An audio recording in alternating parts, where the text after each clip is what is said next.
Selamat datang kembali di pembahasan mendalam kita. Oke, hari ini kita punya topik yang menarik banget nih. Dari Kalimantan Selatan. Kalsel ya? Iya, sebuah inovasi teknologi tapi di sektor yang mungkin nggak langsung kepikiran sama kita. Peternakan. Kita bakal kupas tuntas soal chatbot Kie Nakeswan. Oke, Kie Nakeswan. Betul. Ini semacam layanan konsultasi tapi pakai AI gitu. Khusus buat para peternak di sana. Nah, sumber kita ini dokumen langsung dari penggagasnya, Dr. Hewan Edi Santosa. Oh, langsung dari inisiatornya ya? Bagus itu. Jadi, misi kita hari ini yaitu pengen paham gimana sih teknologi chatbot ini bisa jadi jawaban buat masalah nyata di lapangan. Apalagi kalau situasinya darurat. Setuju. Ini contoh yang bagus banget ya. Gimana teknologi digital, spesifiknya AI yang aksesnya gampang lewat aplikasi harian kayak WhatsApp gitu, bisa jadi solusi. Solusi praktis buat tantangan layanan publik. Tantangan kayak jarak, terus keterbatasan SDM juga kan biasanya? Nah, itu dia, jarak, sumber daya. Kita lihat deh gimana ini dirancang dan kira-kira dampaknya gimana. Sip. Kita mulai dari konteksnya dulu kali ya, biar kebayang. Dokumen sumber kita ini ngasih gambaran Kalsel itu provinsi yang sektor peternakannya penting. Vital ya. Iya, vital. Buat pangan jelas, buat ekonomi lokal juga ngaruh banget. Tapi, ya itu tadi, di baliknya ada tantangan. Nggak enteng. Persis. Dan tantangan utamanya itu klasik sih ya buat wilayah kita yang luas gini, apalagi kepulauan atau daratan kayak Kalimantan. Soal geografi. Jarak ya maksudnya. Iya, wilayahnya luas banget. Peternaknya nyebar. Ada yang sampai pelosok kan? Nah, ini bikin layanan kesehatan hewan kesuan itu jadi susah buat cepat dan merata. Kebayang sih susahnya. Jarak fisik itu jadi penghalang banget ya. Banget. Terus masalahnya nggak cuma jarak loh. Dokumen ini juga nyebutin soal jumlah petugas kesehatan hewannya. Nakeswan itu. Oh, jumlahnya terbatas juga. Iya, terbatas. Nggak sebanding lah sama luas wilayah, sama jumlah ternaknya. Plus, mereka kan petugas, ada jam kerjanya. Punya jam operasional standar. Nah, ini nih. Coba deh Anda bayangin jadi peternak. Tiba-tiba tengah malam atau pas lagi libur lebaran gitu, ternaknya sakit parah. Waduh. Mau kontak petugas susah. Kantor dinas tutup. Itu rasanya gimana coba? Panik, bingung, nggak tahu mesti ngapain kan? Pasti. Campur aduk rasanya antara panik sama yaitu nggak berdaya padahal. Padahal penyakit ternak itu darurat ya sifatnya. Itu dia intinya. Kedaruratan pada ternak itu nggak kenal jam kantor. Bisa kapan aja kejadiannya. Dan kalau udah menyangkut penyakit hewan, apalagi yang nular, wah, kecepatan itu kunci. Jadi bukan cuma soal nyelamatin satu ternak ya? Bukan. Ini bisa soal mencegah rugi ekonomi yang lebih gede, atau bahkan amit-amit wabah. Jadi kebutuhan info sama panduan cepat di momen-momen krusial itu, wah, nyata banget. Oke, jadi lihat tantangan kayak gini ya. Jarak, SDM terbatas, terus ada urgensi. Kayaknya emang perlu ada terobosan ya. Betul. Nah, dokumen ini ngenalin satu solusi yang menurut saya cukup cerdik. Chatbot Kie Nakeswan. Oke, coba kita bedah. Gimana sih cara kerja mesin penjawab ini buat ngatasin masalah tadi? Jadi gini, secara konsep ya, ini tuh program komputer. Basisnya AI, kecerdasan buatan. Tujuannya biar bisa interaksi, ngobrol gitu. Kayak manusia tapi lewat teks. Oh, jadi kayak ngobrol sama robot tapi pintar gitu ya? Bisa dibilang gitu. Anggap aja kayak penyuluh digital. Atau mungkin gardu terdepan lah. Lini pertama layanan kasuan dari Dinas Perkebunan dan Peternakan Kalsel. Oke, penyuluh digital. Nah, yang paling penting, dan ini yang jawab masalah jam kerja tadi, chatbot ini siap sedia 24 jam sehari, 7 hari seminggu. Non-stop. Wow, 24/7. Jadi kayak ada dokter hewan virtual yang selalu on call di HP peternak ya? Kedengarannya sih oke banget. Tapi, gampang nggak pakainya buat peternak? Kan nggak semua melek teknologi banget mungkin. Nah, justru itu pinternya. Dokumen kita ini nekenin banget aspek simpelnya. Aksesnya itu bukan lewat aplikasi aneh-aneh yang mesti di-download dulu, terus dipelajari lagi. Bukan ya? Terus gimana? Tapi lewat WhatsApp. Oh, WhatsApp. Serius? Iya, jadi peternak cukup simpen satu nomor layanan aja. Tadi disebutin ya nomornya, 0822-2000-43417. Udah tinggal simpan, terus chat kayak biasa ke temen aja. Wah, ini cerdas sih. Pakai WhatsApp, semua orang punya kan sekarang? Familiar juga pakainya. Nggak ada cerita gaptek atau ribet belajar aplikasi baru. Betul, jadi hambatannya minimal banget. Cukup simpen nomor, terus tanya. Semudah itu. Terus pas mulai chat gimana? Langsung dijawab gitu aja? Iya, pas mulai chat, nanti si chatbot ini otomatis bales. Biasanya ngasih beberapa pilihan menu utama gitu. Jadi biar peternaknya nggak bingung mau mulai dari mana, lebih terarah lah. Oke, ada menunya. Apa aja tuh menu utamanya? Ini pasti intinya nih. Ada 3 pilar utama lah. Pertama, fitur yang kayaknya bakal paling sering kepake pas darurat. Cek gejala penyakit. Oke, cek gejala. Gimana tuh? Nah, di menu ini, peternak bisa ngetik gejala yang dia lihat di ternaknya. Misalnya, sapi saya nggak mau makan, terus keluar liur banyak. Gitu.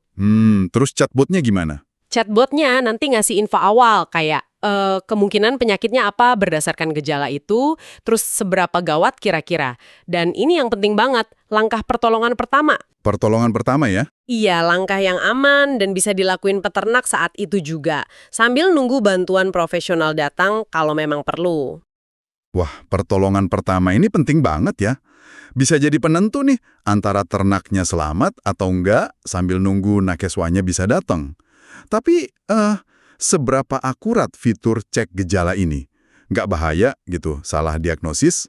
Pertanyaan bagus. Dan ini perlu diluruskan ya, chatbot ini dirancangnya bukan buat ngasih diagnosis pasti. Itu tetap kerjanya dokter hewan asli. Oh, bukan diagnosis ya. Terus? Fungsinya lebih kayak triase awal.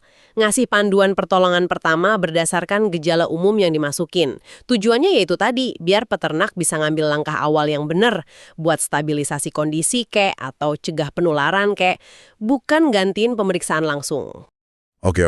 Jadi lebih ke panduan darurat awal ya. Paham. Selain cek gejala, ada menu apa lagi? Menu kedua itu info penyakit strategis. Ini kayak perpustakaan digital mini gitulah. Perpustakaan digital. Isinya apa? Isinya info yang lebih lengkap, lebih terstruktur. Soal penyakit-penyakit hewan nular yang penting yang jadi perhatian pemerintah. Kayak PMK, antraks, mungkin brucellosis, dan lain-lain. Info lengkapnya gimana? Ya, ciri-cirinya gimana, cara cegahnya gimana, penanganan dasarnya kayak apa. Jadi ini sifatnya lebih ke edukasi, nambah pengetahuan peternak. Oke, edukatif. Terus yang ketiga? Yang ketiga, program Disbunak. Disbunak itu kan Dinas Perkebunan dan Peternakan ya. Nah, menu ini fungsinya jadi corong informasi resmi dari dinas. Oh, buat pengumuman gitu ya? Bisa, misalnya jadwal vaksinasi massal kapan, atau ada info bantuan ternak dari pemerintah, ada peraturan baru, atau pengumuman penting lainnya. Jadi ini sekaligus jembatan komunikasi antara dinas sama peternak, lebih efisien. Oke. Kelihatan ya fiturnya cukup lengkap. Nah, dari semua ini sebenarnya tujuan gedenya apa sih di balik pembuatan chatbot ini? Menurut penggagasnya gimana? Jadi kalau dirangkum ya, ada beberapa tujuan utama. Yang paling dasar jelas, pengen bikin kanal komunikasi dan informasi kesuan yang gampang diakses. Itu kata kuncinya. Kapan aja, di mana aja. Modalnya cuma WhatsApp, buat ngatasin masalah jarak sama waktu tadi. Oke, akses mudah. Kedua, nyediain semacam asisten virtual. Jadi peternak punya teman buat nanya cepat soal gejala umum, pertolongan pertama, sama info program pemerintah. Biar mereka nggak ngerasa sendirian gitu pas ada masalah. biar nggak panik sendiri ya? Betul. Ketiga, ini juga soal efisiensi buat dinasnya. Kalau pertanyaan-pertanyaan dasar udah bisa dijawab chatbot, nakeswan yang jumlahnya terbatas itu bisa lebih fokus. Fokus ke kasus yang emang berat, yang butuh turun tangan langsung ke lapangan. Jadi kayak fill or awal gitu ya? Bisa dibilang gitu. Dan keempat, ini tujuan jangka panjangnya. Pengen ningkatin literasi sama kemandirian peternak. Biar mereka makin pinter jaga kesehatan ternaknya sendiri. Wah, jadi manfaatnya banyak ya. Berlapis-lapis gitu. Buat peternak, jelas banget ya. Dapat info cepat, gratis lagi, bisa ngurangin panik, bisa ambil tindakan awal yang benar. Potensi rugi juga jadi kecil. Iya. Terus buat Pemda, buat dinasnya, ini juga untung. Jangkauan layanan publiknya jadi luas banget kan? Info program nyebarnya lebih gampang, lebih masif. Plus, bisa dapat data awal loh. Data apa tuh? Data soal keluhan penyakit yang masuk lewat chatbot. Bisa dipetain secara real time. Ini bisa jadi semacam sistem peringatan dini kalau ada gejala wabah di suatu daerah. Wah, keren juga ya. Buat deteksi dini. Dan jangan lupa, nakesnya sendiri, petugas lapangannya, Beban mereka buat jawab pertanyaan dasar apalagi di luar jam kerja atau pas libur, itu bisa berkurang drastis. Jadi waktu mereka lebih efektif ya? Jauh lebih optimal. Bisa dipakai buat nanganin kasus yang lebih kompleks, yang butuh keahlian mereka banget, atau buat kegiatan strategis lain kayak penyuluhan langsung, surveillance. Jadi ini bukan cuma alat bantu biasa, tapi bisa jadi bagian dari optimalisasi SDM di layanan publik. Melegakan beban kerja mereka juga ya? Oke, ini semua kedengaran bagus banget. Tapi balik lagi ke pertanyaan tadi nih, soal kepercayaan. Seberapa bisa sih kita percaya sama info dari robot ini? Apalagi ini nyangkut kesehatan ternak, nyangkut duit peternak juga kan? Ini penting banget buat diterima masyarakat. Tentu. Itu pertanyaan krusial. Dan dokumen sumber kita juga nekenin banget soal ini. Trust, kepercayaan, itu kunci. Makanya ada 2 lapis pengaman lah istilahnya. Oke, apa aja tuh lapisannya? Pertama, soal validitas konten. Jadi info yang dimasukin ke chatbot itu, terutama yang soal gejala, penyakit, pertolongan pertama, itu nggak asal-asalan. Disusun, dicek ulang, divalidasi sama tim ahli. Tim ahlinya siapa? Ya, dokter hewan, ahli peternakan dari dinas terkait. Jadi ada jaminan akurasi ilmiahnya, ini bukan info ngasal comot dari Google gitu. Ada kurasi profesional di belakangnya. Oke, jadi ada tim ahli yang ngecek kontennya. Itu penting banget. Terus lapisan kedua. Lapisan kedua itu soal pengakuan formal.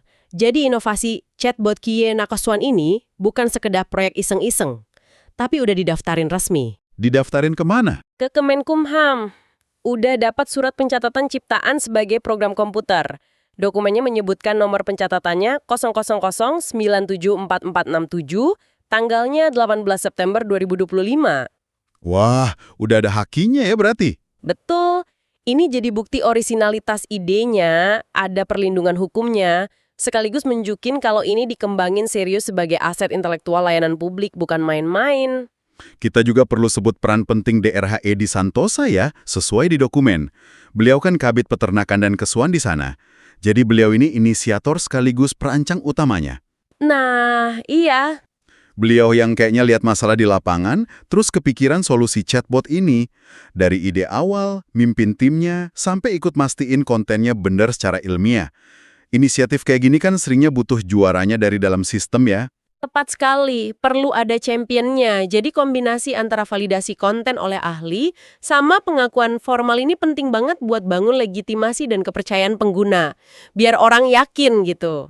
Jadi meskipun teknologinya AI, dasarnya tetap ilmu profesional yang bisa dipertanggungjawabkan ya. Itu poinnya.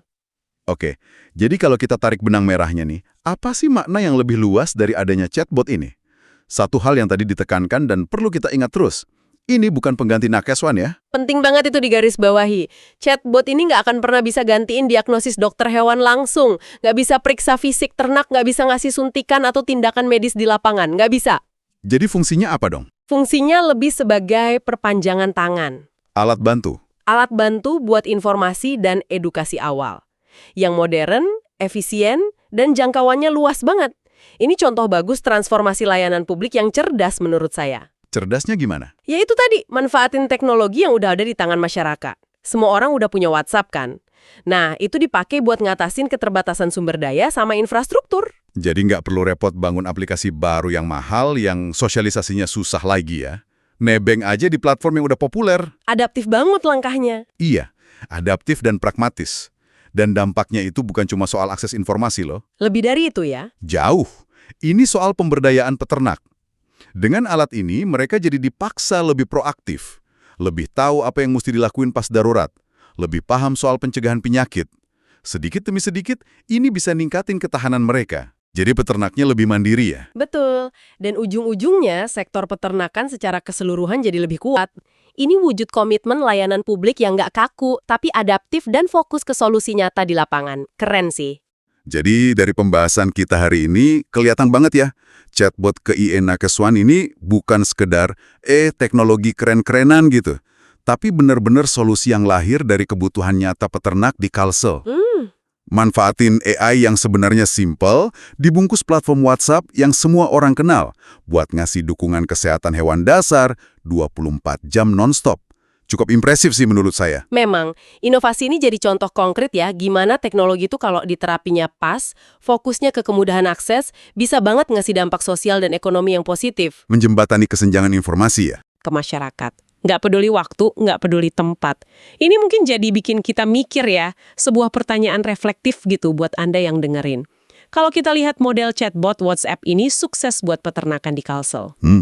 Semoga diskusi kita ini ada manfaatnya ya, dan ngasih perspektif baru buat Anda semua. Sampai jumpa di eksplorasi kita berikutnya.